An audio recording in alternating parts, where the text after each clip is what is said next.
Hello and welcome to Hoarders, a podcast where you can either clean with me or hope for a better tomorrow. Today I wanted to talk about how I believe growing up with mental health issues has impacted my everyday day-to-day life. As always, I just want to say I am not a professional in any way, shape, or form. I am not a therapist, psychologist, I'm not a doctor. I am nobody who knows nothing. All I know is what I have personally experienced. If you need help of any kind, please seek professional help and take everything I say with half a grain of salt. I guess to start, one thing I want to talk about that I feel like a lot of people who don't grow up having mental health issues, like from a very young age, is having no frame of reference. Like, because my mental health issues started off at such a young age, I don't have memories before it, so I really don't know how to make it better. Like, I know things that caused it or contributed to it, but a lot of it isn't, it's just clinical. Like, so how do you, other than medication and like therapy and stuff, which yes, help, but for me, the success rate for medication, so far, none have worked for me, like long term. Some have worked temporarily. Well, honestly, only when I had really bad insomnia and I couldn't sleep, the sleeping medication worked for me, but everything else didn't. Besides the point, having no frame of reference of like happiness or what it was like before all the anxiety and depression came into my life makes it very difficult to stay positive and hopeful that things will get better. For me, it's like imagining a world that like never existed. Imagine a world where, I don't even know, just like an unimaginable world. Like, I don't know what life would be like without it. Like, it's hard to imagine a world where things get better and I feel like I'm in a good place when things really haven't been okay ever. And for me, I wouldn't say I have like thoughts of impending doom. It's more of like just a huge fear that things will always be like this and things won't get better. And then in my really low moments is when I get really bad panic attacks. And then I just start spiraling and thinking about how hard it's gonna find someone who gets it. And then the fear of how it's gonna affect like my relationship in the future, or would it ethically be okay to have children who could somehow experience what I've experienced because it got passed down, or even worse, them suffer because of what I'm going through, but it's not what they're going through. I don't know. Actually, now that I say all that, what is impending doom? Okay, so it says here, impending doom is a sense of impending doom is a feeling of knowing that something life-threatening or tragic is about to occur. So I guess partially it does lead into impending doom, like, because for me, it's inevitable that like if things don't get better, if I don't find someone who understands to where we can like mutually help each other, to me, inevitably, I'm just gonna choose to be alone. Like, no thank you. I'd rather be alone than experience a stressful, traumatic relationship. But anyways, besides the point, I guess I do kind of have thoughts of impending doom, or just like, I don't know, things not getting better. But anyways, it's actually kind of funny because on the other hand, I've kind of developed like a God complex. Like, in my mind, there is no physical possible way that my future doesn't do a full 180 to where life is blissful and amazing. Obviously, yes, I'll always have anxiety, and yes, I'll always have a depression because it's clinical. But I just find it hard to imagine a world where I suffer in my future in any way, shape, or form, because I feel like I've used up all my suffering points. Like, I feel like everyone in the world has a certain amount of suffering points. And I know that is not how that works in any way, shape, or form. But I just like, it's hard to imagine that, I don't know, it's very weird. I just think that it's hard for me to imagine myself having a future. Like, and I know that sounds crazy, but I can't imagine myself having a horrible future, but then on the other hand, like, it's hard for me to imagine a future where it's good and it's better. And I don't know if that's making any sense to anybody, but that's just how I feel. But currently, those are my current struggles. Like, obviously, yes, I struggle with depression, and yes, I struggle with anxiety, and like, those are things that like I always have struggled with. But I think that like the older and older I get, and the more and more things that I experience, whether good or bad, all of a sudden there's like more with my depression and anxiety. And yes, things get better on one end, but then it gets worse on the other end. I don't know. I just am over it, and I'm just trying my best to figure out how to navigate life while dealing with the cards that I've been handed. I will touch on kind of how I felt as a child when it came to mental health issues, and this sprinkles throughout early childhood all the way, honestly, till now, at least when it comes to like peers and the people around me.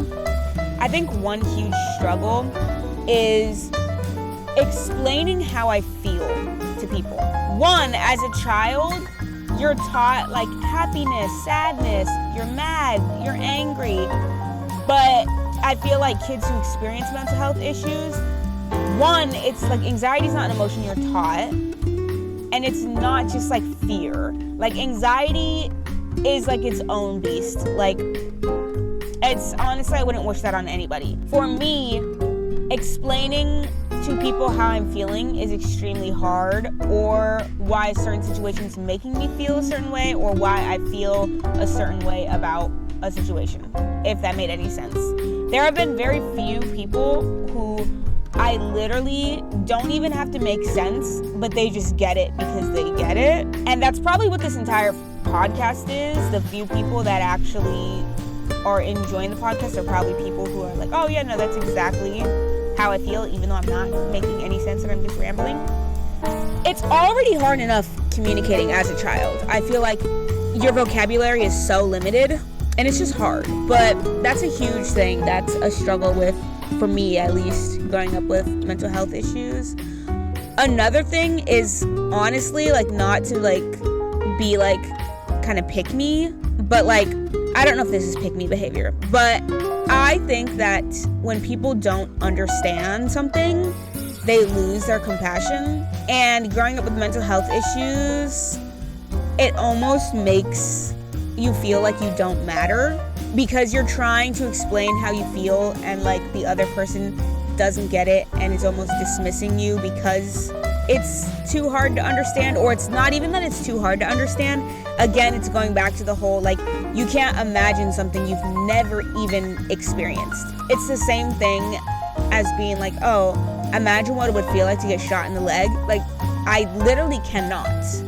Like, my frame of reference is the most pain I've been in, and it's not even close to that. So, I don't know. But that's another thing where, like, I'm a huge advocate for treating children extremely well, better than you would think children should be treated, because I think a lot of people forget. I don't know, maybe this is just like a personal experience.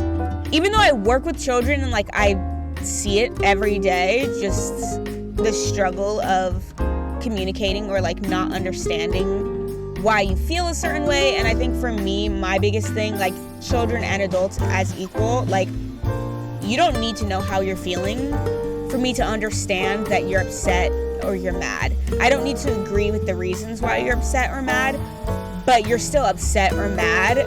So let's try and figure out a way for you not to be upset or mad. I feel like your self-worth really starts to deteriorate when you grow up with mental health issues, because one, the way you interact with the world is not the way the world interacts with you. And I feel like it takes very special people who have experienced the world kind of not being made for them. I don't know, you really start to honestly hate yourself, because your entire life people are telling you you shouldn't feel this way. I don't know, like, the best way I can describe just how overwhelming growing up with mental health issues are, and I'm about to use an example that I have zero experience in, so if I'm wrong, please just call me out. But the best way I can visualize, like, how the world treats people with mental health issues, especially children, is take like a schizophrenic person. They're freaking out because they swear they see this huge whatever it might be, something scary, whatever. And a lot of people would be like, oh, it's not there, like, calm down, like, it's not there, blah, blah, blah, blah, like, you're not seeing anything. For me, I'm like, no, they are seeing something. That thing is scaring them. Whether it's there or not, it is scaring them. But whether you believe I should be feeling anxious about something or not, I'm feeling anxious about it. Instead of like saying, oh, you shouldn't be feeling that way, blah, blah, blah. Like for me, my go-to, like if I'm talking to someone who's experiencing something like that is like, okay, like what can we do to help? For me, at least, it just felt like being completely disregarded of something that I'm actually experiencing. Like it's, I don't know. Another thing is I feel like everyone thinks that I hate them. Like when I meet new people, because how I am with people that I'm comfortable with is a complete polar opposite to how I'm with when I meet people. And so I think some people see me with people that I'm like comfortable with, and then they're like, oh, she obviously doesn't like me because she's not even like talking to me. I don't know. But I don't know. I just think that growing up with mental health issues and not having, it's not even like a support system, but not having people around you who are not just like validating what you're feeling, but understanding that whether you should or shouldn't be feeling a certain type of way because of something, like they're just understanding of the fact that, okay, well, we're already here, you're already feeling that way, so there's no point in trying to go back in time and like convince you that to not feel that way. I don't know. The people who get it, and the people who don't. But I guess my overall point being is that growing up with mental health issues really feels like you're just getting beat to a pulp. There are so many struggles just interacting with the world that don't stem from your anxiety or depression or your OCD or whatever it might be, ADHD. Like it's just a constant thought of like making sure that you're not coming off a certain way to people if you're freaking out on the inside, because then they're gonna be like, oh, are you okay? And then you're gonna have to say, yeah, I'm fine. And then it's like, oh, but you're not fine. And it's like, okay, well, there's nothing you could do. And then it's just like this huge vicious cycle of like, I don't know. I just am really hopeful that I find people in my life that truly understand that sometimes there's nothing we can do about how I'm feeling or how the people, whoever else is experiencing the same things, there's nothing we can do about it, but we can at least be there for each other and try to help. And also, like, another huge thing is if something is triggering somebody, I never understood why you wouldn't want to not trigger that person. Like, whether you think that's a valid trigger or not, like, I don't know, I might cut that part out, but I don't know, I just really hope that my future has people who really just get it, and we can cultivate this environment where it's all about like growing and being better and doing better for yourself, but while being extremely understanding of the fact that the way someone processes information or the way that their body or mind reacts to a situation might not be the same as yours, and that's fine. And I just want people around me that I could deeply have a conversation with, and like, I don't know, I just want to be in an environment and in a relationship where we just really want to hear each other out. And if we're not understanding each other, that's fine. I don't need to know why you're upset to know, oh, they're upset. Let's figure out how to make it better. Is that you taking a break on your own? Is that us doing something fun? Like, are you hungry? Like, is it just one of those days? Like, I don't know. I'm rambling, but I guess a huge message to anyone out there is please treat each other with kindness and compassion, especially children. Know that they have been here for such a short period of time, and assume that everyone around you doesn't have the information that you're talking about. If there's a miscommunication, and just communicate what you're talking about. Miscommunications are fine. Having emotions are fine. But in order to fix issues, you have to actually talk and communicate and hear each other out and be respectful and loving and caring and compassionate. I guess my whole point being that if you truly care about someone and vice versa, you'll both try your hardest to hear each other out and find a solution that works for both of you and just the environment around you. And on a more serious note, I did want to talk about my battles with not wanting to be on this earth. I think that I was unfortunate with the household I grew up in, and I was not told the kindest things. So for anyone out there who is in a similar situation and the people around you are not only showing you but telling you that you don't matter on this earth, one, they're wrong, and two, I truly and honestly urge you to go to your school's counselor if you have one. If you don't, talk to a teacher. I think that for me, the fear of, I just don't like change. So the idea of change in home or anything like that really scared me. I so desperately did not want to be there, and I was very clear on that. But I think that the fear, I don't even know what I was afraid of talking to trusted adults around me and telling them what I was going through. But the fear was there, and just please reach out. Like, I think the suffering that you are going through is not worth the mental turmoil of not reaching out, if that makes any sense. And it's not easy. It's far easier said than done. But you're valued, you matter, and please, please, please don't ever forget that.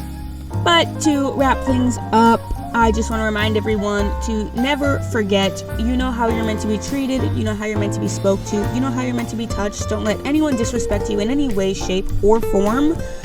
You are perfect just the way you are, and anyone telling you any different is wrong. Obviously, that goes with saying, as long as you are treating people with love and respect and kindness. The golden rule, treat others how you would want to be treated. We do not use that enough. I really hope you guys enjoyed the podcast today. It was, again, a whole lot of brain dumping and rambling, but I hope that it helped someone out there. Have a good one. Thank you. Bye.